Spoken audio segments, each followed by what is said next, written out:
সামনেই আসছে 19শে জ্যৈষ্ঠ। এই দিন বাবা লোকনাথের তিরোধান দিবস।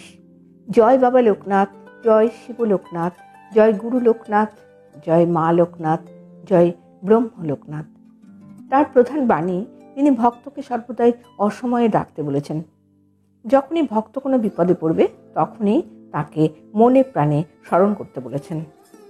মিছরি, রসগোল্লা, অমৃতি, পায়েস বাবার বড় প্রিয় ভোগ। এছাড়াও পূজার ভোগে খিচুড়ি, লাবড়া, কচুর শাক, চাটনি, ভাজা ইত্যাদিও দেওয়া হয়।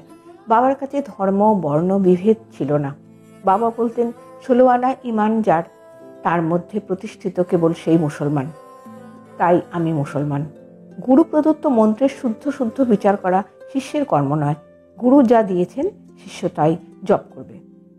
বারোদিতে অবস্থানকালে যেমন আমার কাছ থেকে কেউ শূন্য হাতে ফেরেনি, আজও শরণাগত অভীষ্ট ফল লাভে বিফল হবে না।